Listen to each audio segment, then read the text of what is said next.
Welcome. Hello, you. Thank you so much for connecting. This is a call called the Great Reconnection. We're going to talk about the importance of being connected socially. So thank you for joining us. It's good not to be alone. I'm very happy to be here with some exciting guests who I'll introduce in a moment. But first of all, just to remind you, these are 2 weeks of our Healthy You campaign. It's the very first day. So 2 weeks in which you can find new habits and new ways to make sure that you're taking care of yourself and being the most healthy you can. And today is an especially important day for us because it's World Mental Health Day. And that's the day when we give some thought to taking care of our own mental care health and the mental health of those around us. So we're going to look at one of the many steps we can take. And I remind you that in the past, we've done events such as Walk and Talk. That's something else we can still do. And the How Are You campaign that I mentioned earlier. After the pandemic, after 2 years of being isolated for more or less time, depending on where you were in the world, most of us are back to the office on quite a regular basis. And I guess looking towards making those connections again with those people around us. And that might be more or less difficult. And it's certainly different in the hybrid working environment to how it was before. So it's good to take a moment to think how important those little hellos in the corridor, the moments we take to work on our social relationship as well as our working relationship with the people that we come into contact with pretty often during a working week. So we're going to deep dive into the importance of that, how it helps our mental well-being and how it might help a lot, maybe more than we realise, the people around us. So taking some time to think about those two topics, I'm being very excited to be joined by two guests. And first of all, and this is where I checked my notes so I don't get it wrong, I have Marissa King. Marissa, I'm going to ask you in a moment, how are you? She's Professor of Organisational Behaviour at Yale Management School and the author of a top FT business book called Social Chemistry. So here we're talking about social relationships, but in the workplace. And she's calling in from Connecticut. So that's exciting. Hey, Marissa, how are you? I'm terrific. It's great to be connected with you. Thank you so much. And then I'm also joined from AXA by Chris Tomkins, who's in Tunbridge Wells. Now, depending on where you are in the world, Connecticut or Tunbridge Wells will be the most glamorous. It depends where you're calling in from. But he's the head of Wellbeing, head of Wellbeing at AXA Health Propositions. I made sure to get that one right. And he's in Tunbridge Wells. Chris, how are you? Yeah, very good, thanks. Delighted to be here. Great. Well, that's a good start. We're all happy, even though it's a Monday. That's a good way to start the week. So thank you all for being out there. You will get a chance to ask questions. They will get sent to me. So ask some super difficult questions that I can ask to Chris and Marissa at the end. But I'll start with the ones that lead to our topic today. And I'm going to ask Marissa first of all, because in the workplace, talking about social connection could be quite an interesting or unusual topic. Marissa, why are social relationships, from your point of view, and you have at least written a book on the subject, if not studied it in great depth. Why are they so important? As humans, we have a fundamental need to connect. If we look at our most basic needs, first comes food and then shelter, but our social relationships comes third on that list. And even if you think about the very first moments in our lives, right, as babies, when we come out into the world, we're desperate to connect with others because our survival literally depends on it. And we don't really have a strong ability to distinguish between relationships at home, our social relationships, and our relationships at work. And so what this means is that our relationships, our networks, have a huge impact on a range of outcomes, whether that's how likely you are to find a job, your pay, promotion, cognitive engagement at work, so how well you're thinking on your feet, innovation, creativity. But arguably above all else, it also impacts our well-being. We know, for instance, that a loneliness or a lack of social connection has an impact on our health and well-being that's the equivalent of smoking cigarettes. So our relationships are fundamentally important on a range of dimensions, whether that's productivity and happiness at work or health and well-being. And what's interesting to think about is for every single outcome that I just mentioned, it's not necessarily how many people you know that matters. It's the quality of your connections, the quality you experience in those hallway conversations, as well as the arrangement of your relationships. And this is really important because it suggests that if we want to improve our health and well-being through our relationships, it's not necessarily how many people we know. Instead, we can focus on the quality. And that helps explain this particularly strange moment that we're in, where we're arguably more connected than ever, but also lonelier than ever. And the way out of that is really through high quality connections rather than trying to think about just expanding the number of people we know. Thank you, Marissa. There are many things that I want to come back to, and one of them will be loneliness that I'll come to later, and the quality of relationships. But right now, I just want to check, because you listed a lot of things that would be impacted that I might have expected. But I think you also said the quality of my social relationships might affect my ability to be promoted or my pay. Did I hear you right? That is correct. That's an incredible link to make. Okay, so you're talking to us about the quality, the amount of people that we have around us. And Chris, you particularly, I know, have been very involved in a very important part of the mental health study that we do within AXA. Did you see anything within that study that linked to what Marissa's talked about, or that linked to social connectedness as an important part of people's overall mental well-being? Yeah, absolutely. We saw a couple of different things. The first was, in the study, we defined sort of 4 bands, as it were, from struggling to languishing to getting by to flourishing. And we saw that people who were flourishing were 56% more connected than those people who were struggling. So there's clearly a relationship.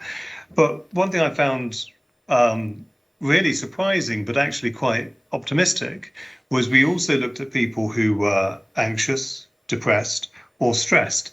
And actually, as long as they had good social connectivity, they could be happy. And in fact, it's really a bigger relationship with their connectedness and with actually their state of mind. Let me check I understand that well, because that's interesting. So did it show also that the people that were stressed, they had potentially less? I mean, was there a link? Because what you explained was when people had more or better relationships, they were at the top end, at the good end of the scale. Did those people at the bottom end have less? Or was that not a direct link? Those people who we defined as struggling, yep, they had less. That's that 56% difference. However, if people had good connectivity, it didn't matter whether they were anxious or stressed or depressed, they still had a really good chance to be happy. So I think it really emphasizes the importance of having that social connection. I think one of the great places to get that connection is the world of work.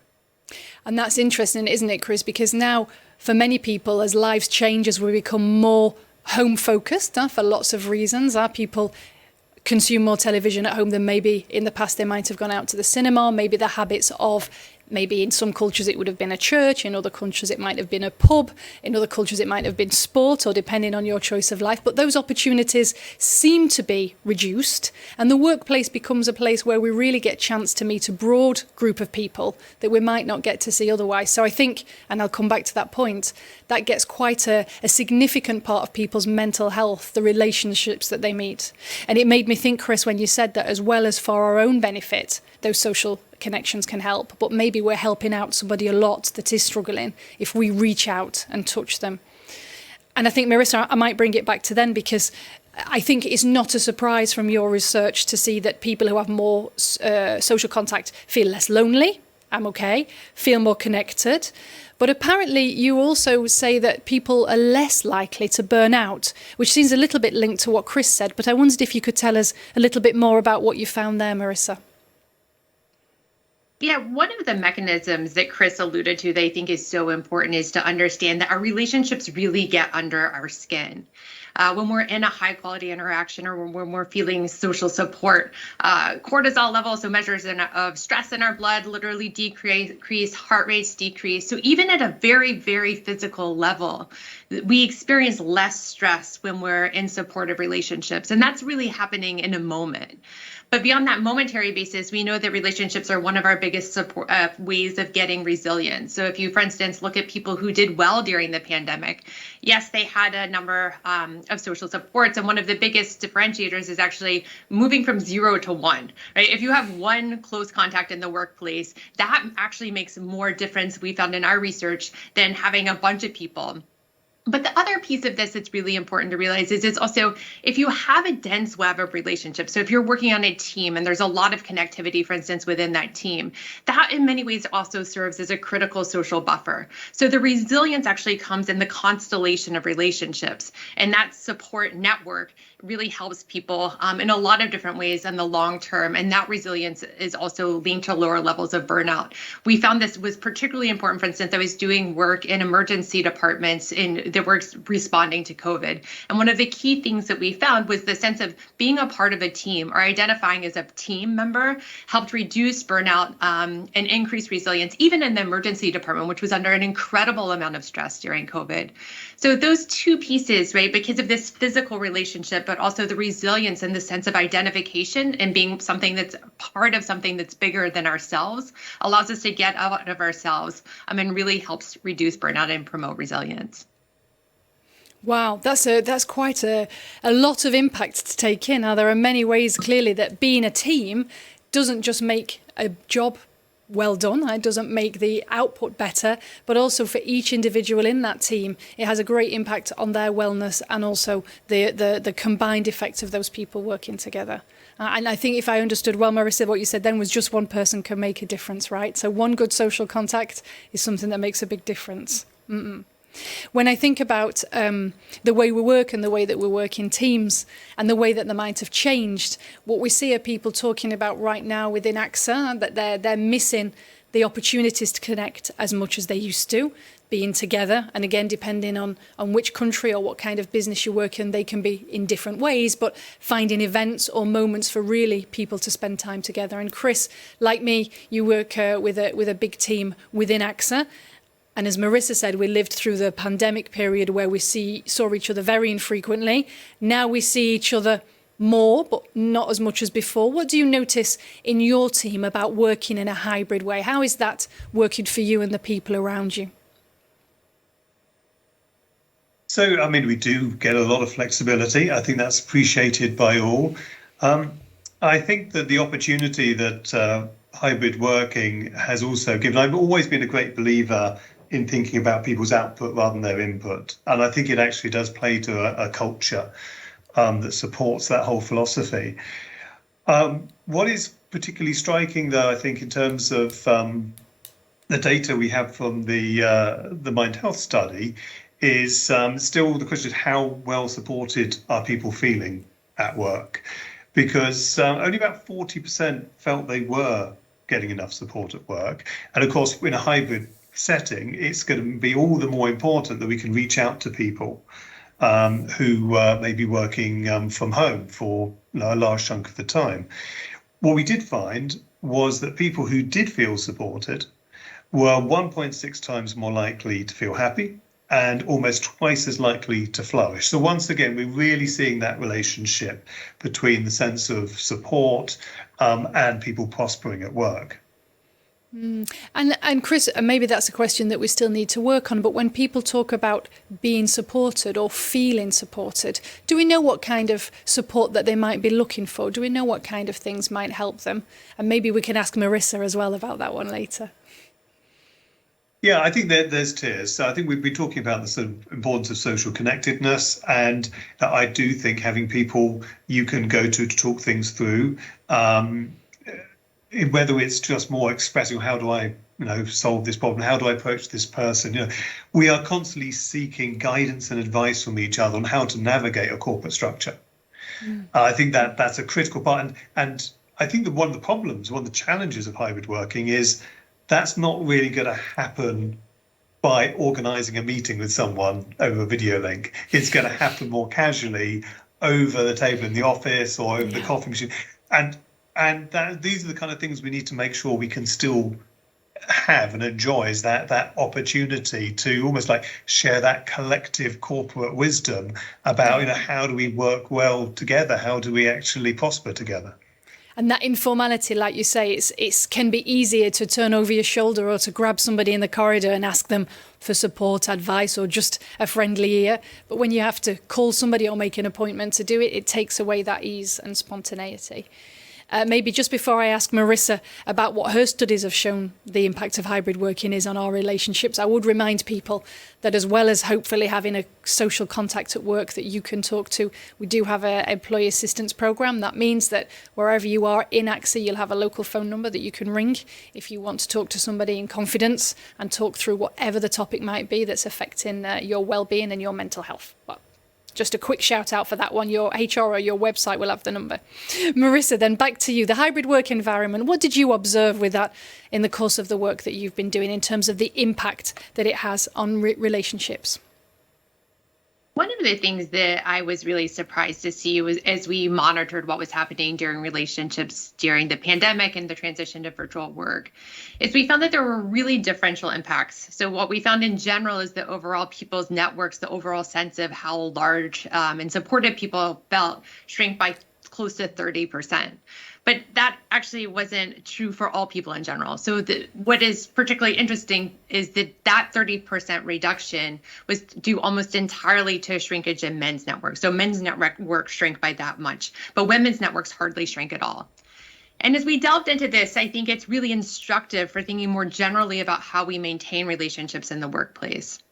So why this is true, there's a lot of reasons that this is true, but by starting to unpack them, we can think about how we can think about relationships in general. So one of the reasons that this is true is that men and women in general tend to maintain relationships in quite different ways.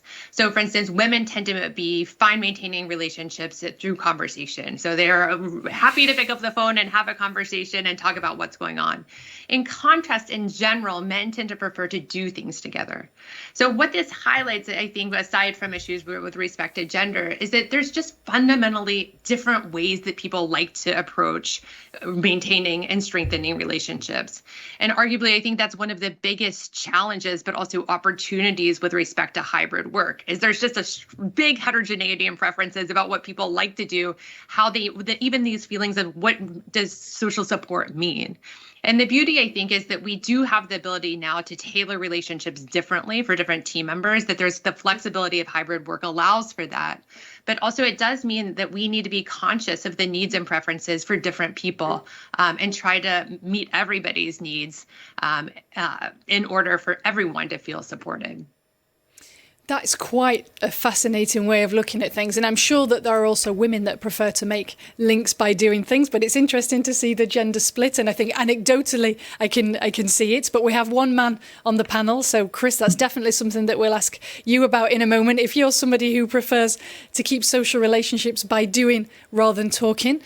But I think it illustrates well for all of those people that might prefer to do things rather than explicitly reach out to somebody, that the hybrid situation, and before that, even worse, the pandemic, really made it difficult to feel that social connectedness and to reach out to people and keep those relationships going.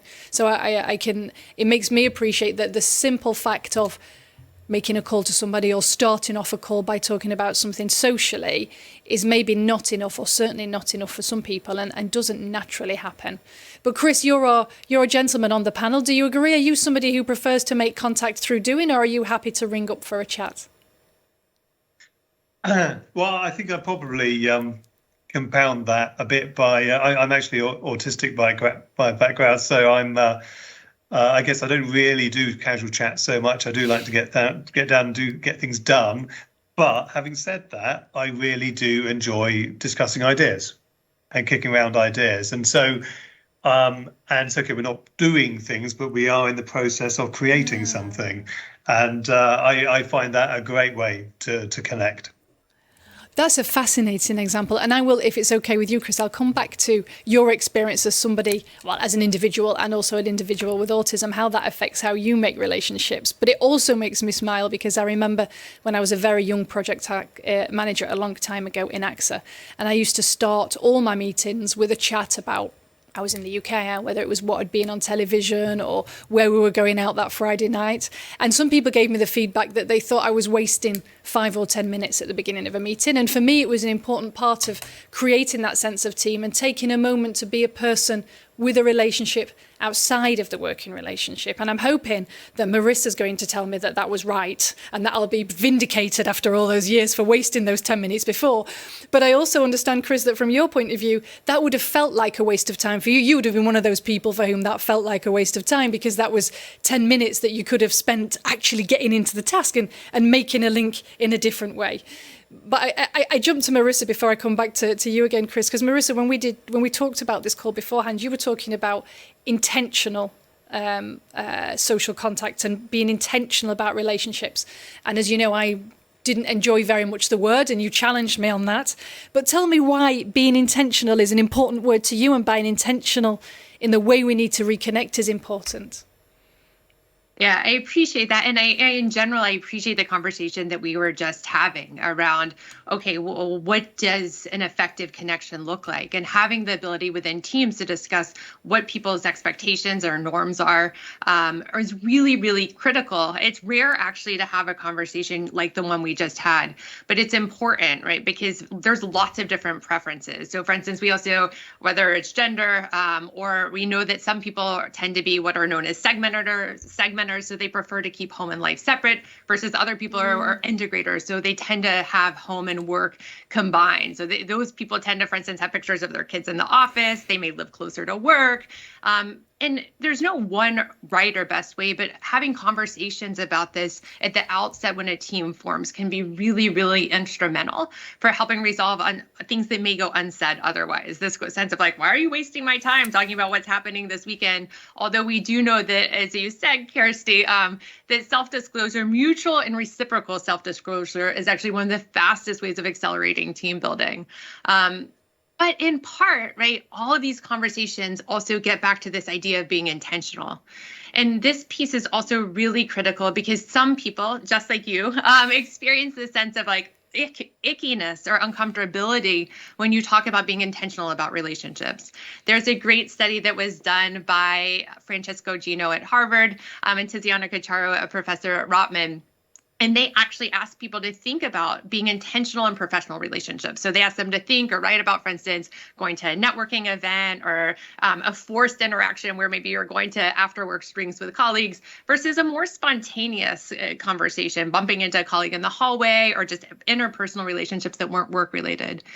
And what they found is that when people were asked to think about being intentional about relationships at work, that they literally preferred cleaning products. They wanted to wash their hands, which are all markers for social psychologists of a sense of moral uneasiness. And this makes perfect sense. If you think about where we started, right? I was telling you that relationships are one of the things that are most fundamental to humanness. They're one of the things that we hold most sacred. So in many ways, being intentional about them or thinking about profiting from them or using them for advancement can make people feel very, very uneasy. But what we also know is one of the best ways out of this is to think about, instead of what can you get out of a relationship, and that's oftentimes when people are thinking intentionally about a relationship is what can I get, to instead think about what you can give. And that flip or reframing helps uncover this moral uneasiness. And it's really, really important, particularly in hybrid work, because if we're not intentional about maintaining relationships, it just doesn't happen. We know when people are out of sight that they're out of mind. So without that intentionality, we're not going to be able to have as much social support and as many thriving relationships as we really want within as organizations and as individuals. I'm going to come back to Chris in a minute, because if I understood well, Chris, intentional is a word that you do feel comfortable with. So I'd like to hear a little bit more about how you're intentional and what that word means and does for you. But first of all, Marissa, I just stay with you a minute, because I was fascinated as well by this idea that some people split work and home and some people don't. And that can have a quite big impact in terms of how that team works together. And it was something we're working on right now with AXA as well, is something that we call a team agreement. Other organisations do similar things where you agree together about the way that you might work. And I don't know if you've seen any examples of this or how people do that, because that explicit conversation in terms of how do I make a social relationship is maybe not something that comes naturally. And it makes me think that, for example, in our team, we implemented every Friday 30 minutes where we have a call with no agenda, no structure. It's absolutely optional. And the idea is that we just join together and connect and chat about the weekend or what might be going on. Now, if I understood Chris well, again, I'm teasing you, Chris, and making you into a character, so you'll tell me afterwards whether that's fair or not. But I imagine for him, he would have preferred a call that maybe had a structure or a purpose. It can still be social, but that would hopefully be working on something together. But do you see, so far in the work you've done, Marissa, any teams that do that, or do you have any advice on how to have that conversation? Because I like the reframe that you're giving. I think I can work with that and say, okay, how can I help my team, my organisation reconnect socially? That feels more comfortable than, I think, the other feeling that people have, that how can I be more socially popular, which is maybe the why we feel uncomfortable about intentionally. But do you have any tips on how we can make that happen in a natural way or a comfortable way for the people around us? This is one of the reasons I love talking with you and just being a part of Access conversation, because in many ways, this is emblematic of what we could think of as best practice. So having these conversations about norms and expectations is really critical, because in the absence of them, what happens is people fill in gaps with biases. So if, for instance, if, on Thursday afternoons, I need quiet time in order to actually get work done. I program a lot. I need it to be quiet. If I'm unavailable, without an explicit understanding within the team about what's happening, people make assumptions about what they think is going on instead of what's actually happening, which creates all sorts of problems. One of the ways to begin to have this conversation is in many ways part of the conversation that we've been having already. So I often talk about these as personal user manuals, which may not be the best way of thinking about them. But the idea behind that is, prior to having a team conversation, for everyone to describe what their needs are, what their preferences are. And then by everyone having a sense of understanding about what mutual team needs are and expectations and how people work. If they're, for instance, larks, they're morning people versus night owls, having all those conversations and understanding people's preferences in different working styles, and then coming together to set team norms can really help a team create a sense of mutual understanding and trust, which is really essential for virtual work. That's a great example. And I think, Marissa, maybe we'll talk afterwards about the way that we might support teams with that conversation, because I think the first time you have that conversation, that's not obvious. So a good tip. Thank you. I'll come back to you on that one. I'm going to go to Chris because I promised I would, but I've already had a question sent in. So I don't say all the questions. So my apologies for those of you that are writing questions that haven't been answered. But the team have sent me a question, which I think is a great one. And if you don't mind, rather than keep it to the end, I'd like to ask it to Marissa now. So at least you can think about it while Chris is reacting to all of the things I said about him. So this is a question from a new joiner who in their previous organisation had not worked in a hybrid way and had not worked from home. So to come into that environment where people are not spending time together all of the time, and this person's an introvert, it's quite difficult to get connected with other people. So the person who's written the note is asking if we have any advice on what to do if you're the kind of person who doesn't feel super easy about making the first contact, who's introverted. Maybe I shouldn't put labels on it, as I'm not, so I let an introvert reply what that's like. But what can people do when they're new, when they're not used to it, and when they're not together all the time? So Marissa, we're going to come back to you in a second on that one, while I listen to Chris react to my question on being intentional and if he finds that a comfortable space or not. Chris. So for me, yeah, it's almost, you might say, my normal means of interacting.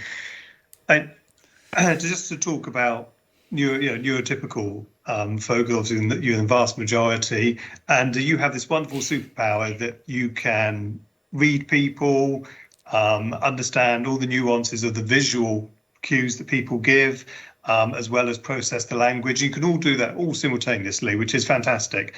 And therefore, there's a lot that happens unconsciously in terms of how you learn, how you communicate.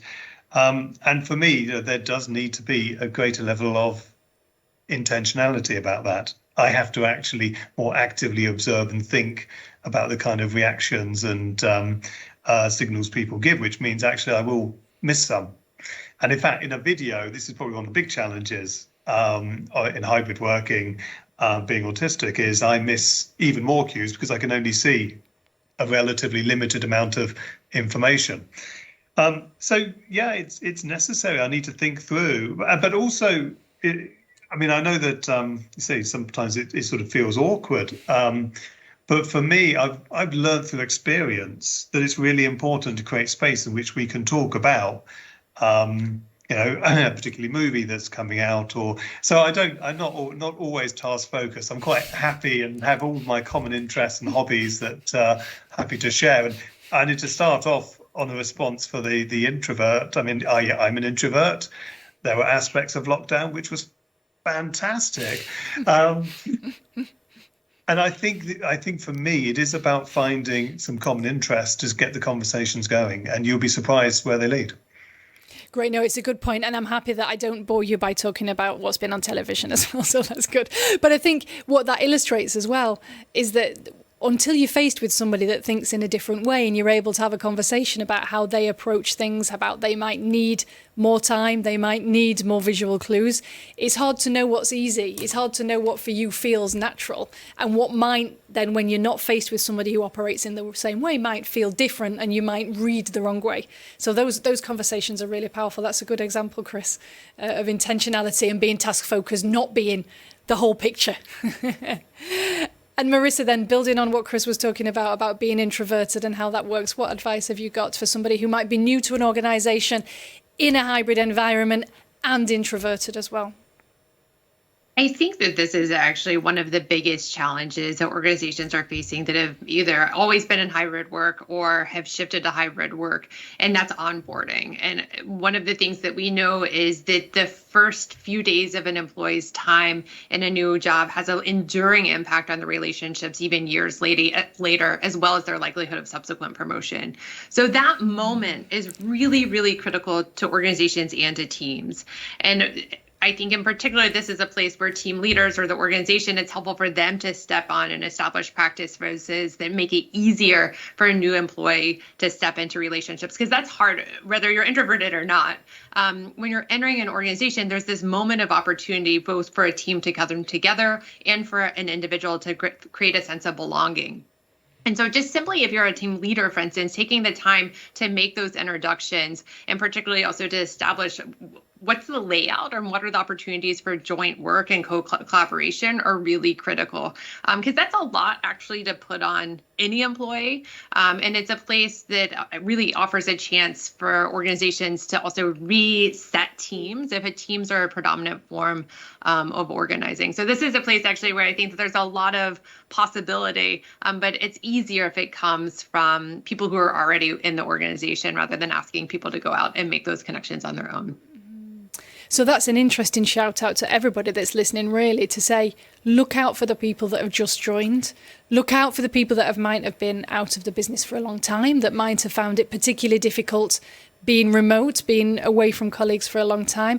And I think it plays back to what you said about intentionality and being comfortable with that word. The reason we have to be intentional is because there are some people for whom it's very difficult, and we're helping everybody and we're helping ourselves and those around us by taking time to create those social links, which makes a better team and apparently improves performance and the chance of promotion and the chance of pay. So I think here, if these are, Marissa, we're going to test those things, but I like the sounds of those very much. The questions are now going crazy, so bear with me. I think we will deal with them as we go. Thanks, everybody out there. It's good to know that you're there. I will do just one more before we come back to some ideas about then strengthening a team. So we talked about onboarding, and we've identified that as well through the surveys and the talking that we're doing to people across the organisation. For people that have just joined, it's really hard, and we all need to take responsibility for that. That by making team agreements, that we become more deliberate and we can have the right conversations. But I think we also have a problem, particularly in an organisation as exciting as an international as ours, about being across geographies. And of course, there are many teams that never meet up, that never get the chance. And I think, Chris, for you, there are probably some colleagues that you've only ever met over the computer, that you never saw in real life, and the challenge that you have building those relationships. I don't know if in either of your studies you saw geographical or cultural differences, and if from that, and this might be a hard question, if you have any particular advice for people that never get to meet, if there are any tips for relationships that are made purely on the internet, I want to say. Chris, it looks like you have a reaction to that first of all. Yeah, so in my early roles, I did actually run sort of European and global brands.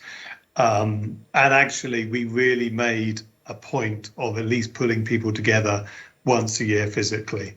So I mean, obviously this predates hybrid working.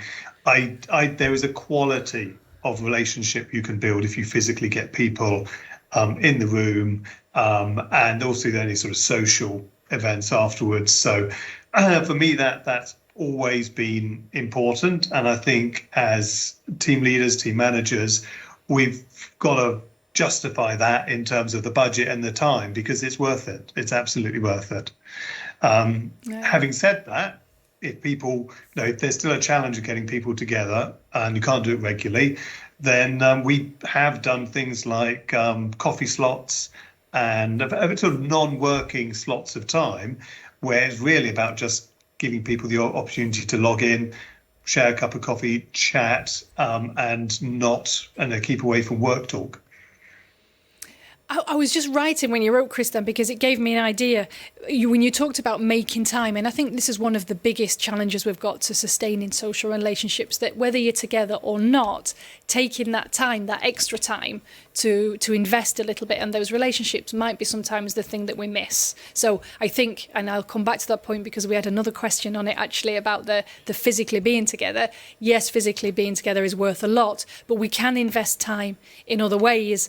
And I think in different ways as well, because just because we spend time together socially doesn't mean it isn't without purpose. So I think there can be ways that we can work on maybe projects that are not directly linked to our current role, that might be a different topic, might be a topic for discussion, but with a purpose or a different end that isn't directly related to the work, but gives us a chance to connect together. And I think, and I had, I don't see who all the questions are from, but I see this one is from my friend Frederic. Hey, Frederic.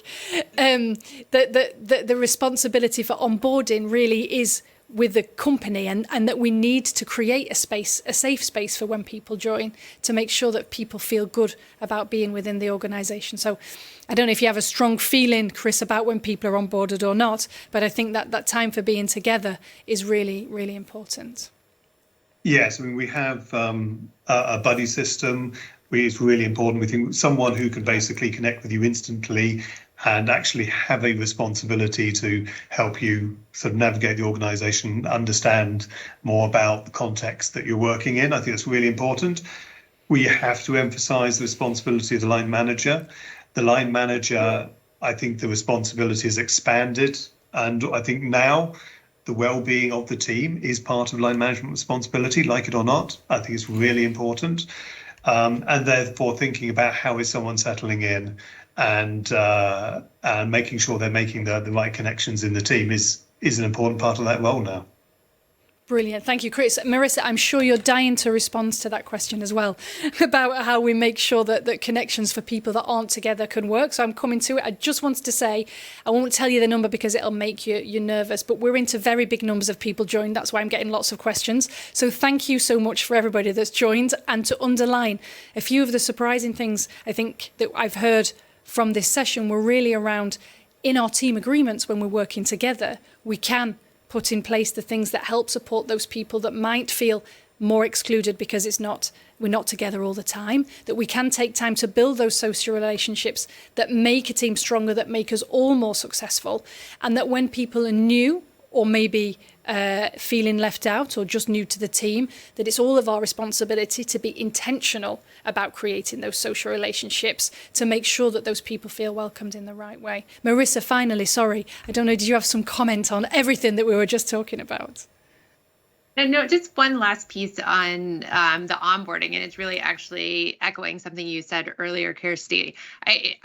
I do think it's really critical for team leaders or managers to assume responsibility for the onboarding process, and that's also a way of keeping a welcoming culture happening. But earlier you also mentioned just the importance of individual team members also reaching out. And that's one piece that I think is also critically important. And it's easy to be focused on your work and what's right in front of you. But we also know that one of the best ways, if you're feeling stress or anxiety, to start to get over those things is actually to reach out to another person and and offer to help. So helping behavior has enormous benefits for the individual helpers. And it's quite easy, right, to just simply send a short note. Hey, welcome, how are you doing? And that allows you to get actually outside of your own self, even though that's not the purpose. It's mutually beneficial to the person who's reaching out, but also to the person who's just joining. And so taking those 5 minutes, even though it seems like it may be a distraction, is actually enormously beneficial for your own individual well-being as well as the person you're helping. So I appreciate you said that earlier and just wanted to echo it. Oh, well, I didn't remember saying it, so thank you, because then that makes me remember. Some years ago, there were lots of campaigns about random acts of kindness, and it made me think about that when you've said. So maybe an action for all of us for this week, and we've got 2 weeks of Healthy You, would be to find something we can do each day to help somebody else, in the knowledge that, in fact, we're also helping ourselves. So that's a double win and a win for the organisation. So thank you for underlining that. That was a great one.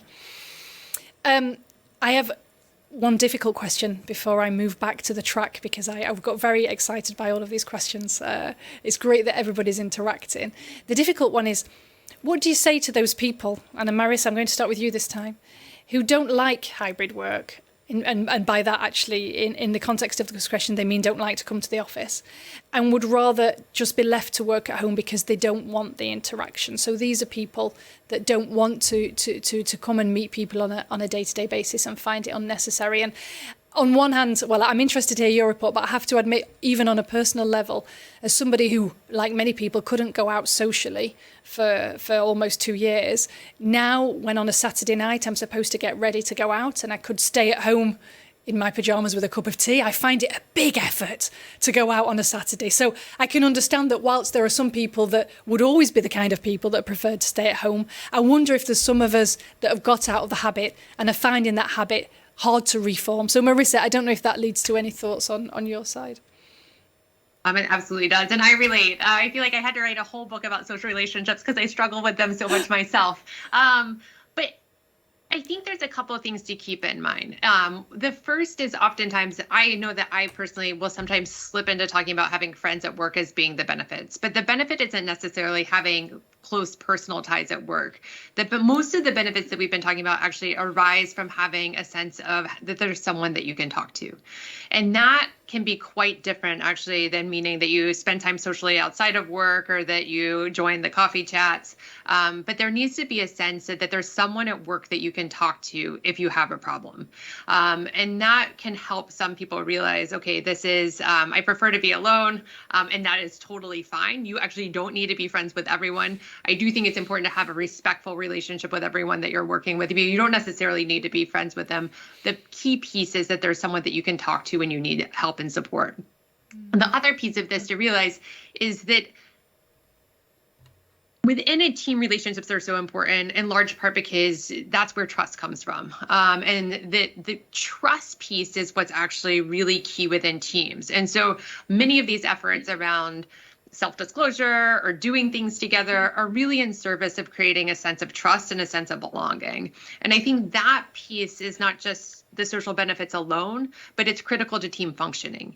And from that aspect, I think thinking of it in part as a work duty, right? But being able to engage in the way that you feel comfortable. So the key piece isn't not necessarily bringing your whole self to work or having friends at work, but it's ensuring that there's a deep enough sense of trust that you can get the work done that needs to be done. Excellent. Thank you. Chris, did you want to react to that one as well? Yeah, it was interesting. When we came back after the pandemic, there were some people who were quite reticent. I mean, there's a certain logic to say, well, there's a long travel into the office, that's all wasted time. However, people, once they were experiencing coming back into the office on a regular basis, it's almost like they needed that to remember all those small little things that you appreciate when you're back in with people. And so, for me, I think the phrase you used, Marissa, was very good. I think it's about people engaging in their own way, a way that's comfortable.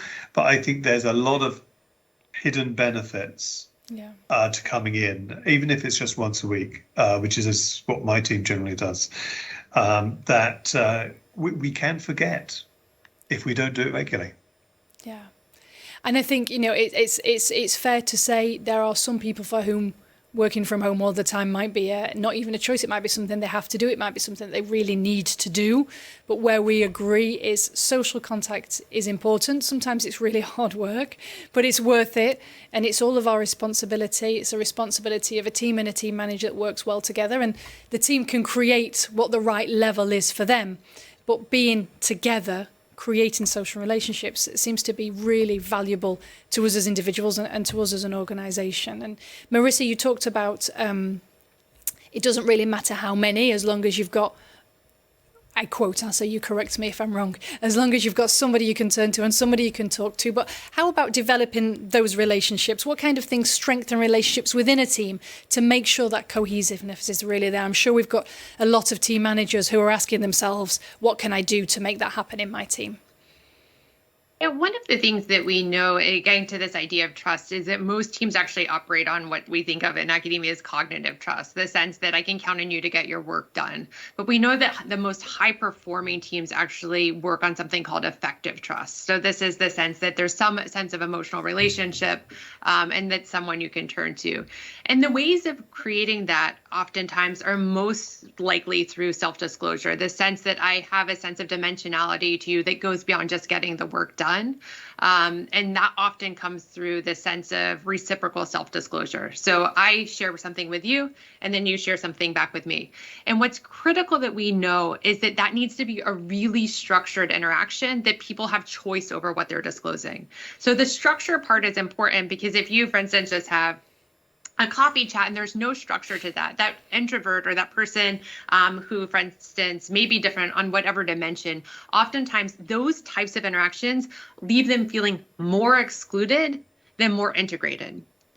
And by having structure, and this is where Chris was talking about having a project or bouncing right ideas, having some structure on that allows everyone to have a sense of belonging. So it needs to be structured, and it also needs to be reciprocal, and people need choice about what they're disclosing. So in teams, people do this in all sorts of different ways. But for instance, if you take 5 minutes and allow someone to share a hobby or an interest, then they have the choice over what they're telling you about, versus asking everyone, how was your weekend? You're in some ways putting people on the spot to disclose things they may not feel comfortable about, which actually backfires. So creating that structure and the sense of control over what you're allowing people to see is what we found as being really critical to building the sense of effective trust in teams. It's so critical for high functioning, particularly during challenging times.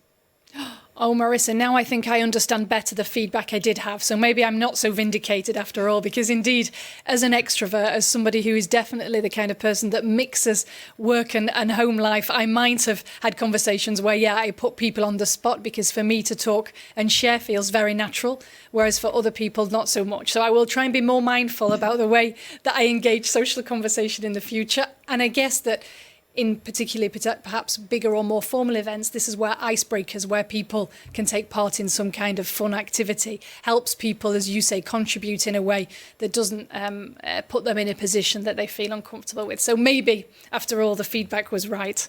So find ways that mean people can contribute in a way that's easy for them. We're not making it difficult, but trying to keep the door open.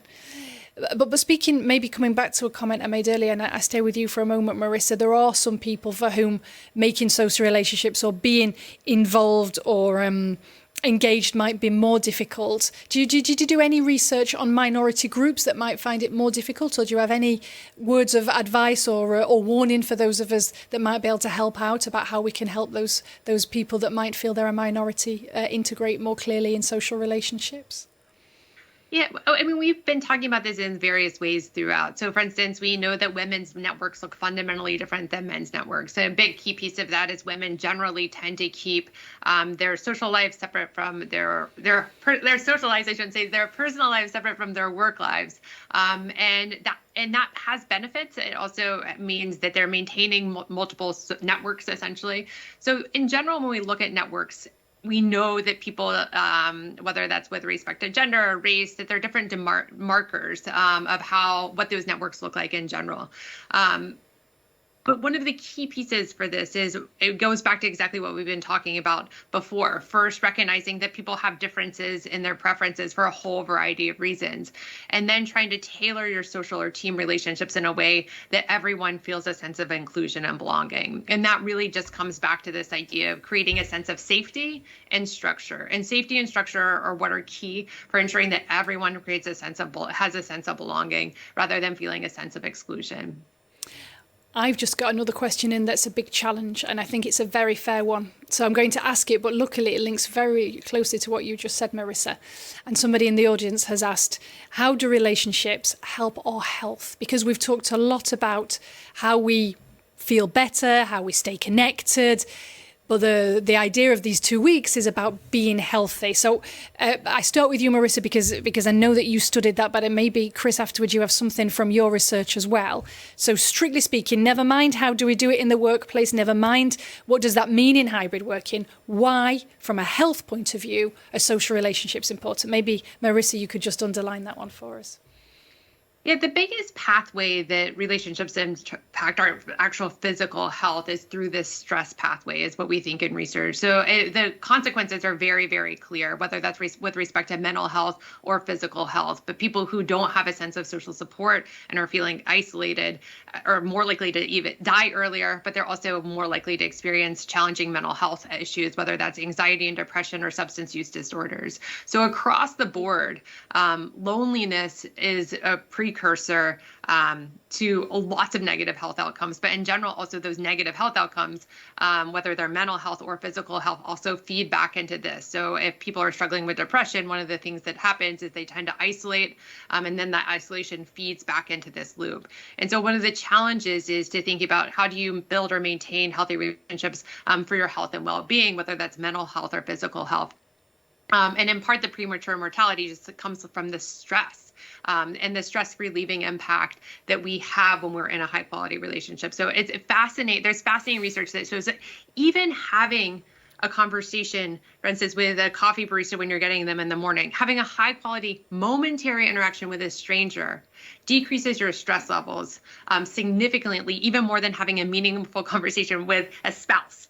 So these momentary choices about being connected, being seen, and feeling heard are really, really critical to our health and our well-being. And so there's lots of ways we can think about how do you form or reinvigorate more core relationships, so with close relationships. But even in these momentary interactions where we're making a decision, right? Do I just like pay and run?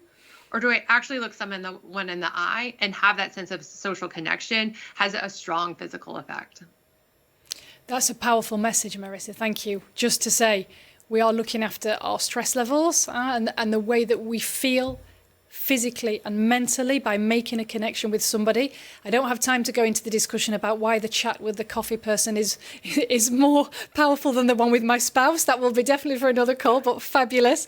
That just shows to what extent we can help somebody take a breath and deal with what is now in this life a very stressful day. So that moment of taking a connection is very powerful for our health because it helps us take a breath, feel grounded, feel close to somebody. And that in itself is what humans are made for, right? Some kind of contact, I think. Chris, any reaction to that? Yes, but in the UK, we provided physical and mental health services. We've long learned that they need to really work together. I guess to take one specific angle on it, I mean, what is stress? At the end of the day, if we are facing challenges that we don't have the resources, be it the time, be it the skills to actually manage or the knowledge, that's what a team can be there for. So I think using our social relationships to actually address the kind of everyday challenges we face should be a way of tackling stress. But I think kind of things that Marissa was saying, that there's a deeper piece that we are social creatures. And I think the simple act of having a sense of belonging, being with people, that is something that is beneficial to us at a physiological level. And that then plays out in terms of the way that our stress response is being managed. Yeah, and if I just build on that, because I'm very inspired by that, Chris, the risk is that because of 2 years of pandemic, because of the way many of us live our lives now, we have less opportunities to have that social contact in our lives outside of work. Not none, but less than we might have done in the past. And the workplace is really a place where we can take advantage of that. Or, as you mentioned, Marissa, the fact of going out to the workplace and seeing people and taking part. The time is running away from us, but luckily I took some questions as we went along, so hopefully not too many people are frustrated. We like to try and finish just 1 or 2 minutes early in these sessions to give people a chance to take a breath, to think about their well-being, to take a moment maybe to reconnect or to think about how they might reconnect with somebody. So I moved to the final questions, which were around your ideas about how social relationships have impacted your well-being, and maybe any last tips for people. And I steal the last tip because somebody sent it in and they said that the office should really be a well-being, a space where people can come together and take a moment to brainstorm, of course, for work things, but also to share a social moment, to feel connection with people, to be inspired and to feel re-energized for going back and doing their job. So that would be I agree with the commenter. For me, it wasn't a question. What a great idea that an AXA office is the place where we come to remake that social connection, to feel good, to give ourselves a little, we would say in the north of England, to fill your bottle, to feel a little bit energised again before you go back to daily life. So maybe a closing word, and we'll go to Chris and then Marissa on an important relationship for you, and maybe one last piece of advice for the many people that are listening. And thank you to all of you for joining us today. Chris. So for me, I love Mondays because it's when my team gathers in London. And actually you really miss it. Sometimes things happen. We don't get together. We always miss it. So for me, getting the team together once a week with that mindset of we're here together. I mean, I love that whole idea about the office as a well-being space. But also as a tip, I would say to everyone, go to your Outlook settings, default your meetings to end 5 minutes earlier or 10 minutes earlier. So you've got 25 minutes, 50-minute meetings, just to really protect that time for 5 minutes sort of between meetings to have a break, to decompress. And if everyone does that in their Outlooks, then we'll always get the benefit of that time collectively as an organisation. So go do it now, and then you can make that cup of coffee, or if you're British like me, make a cup of tea. So invest the time, Chris, and don't believe that introverts don't enjoy being together, because the highlight of your week is the Monday when you're all together. Thank you. Exactly. And thank you so much for your time, Chris, and the ongoing work on that mental health study, which is a real valuable source of information for AXA. Thank you, Chris. And Marissa. Chris inspired me to think about my work week. And I would say Tuesdays are my favorite day of the work week, in large part because on Tuesdays is when I meet with my mentees.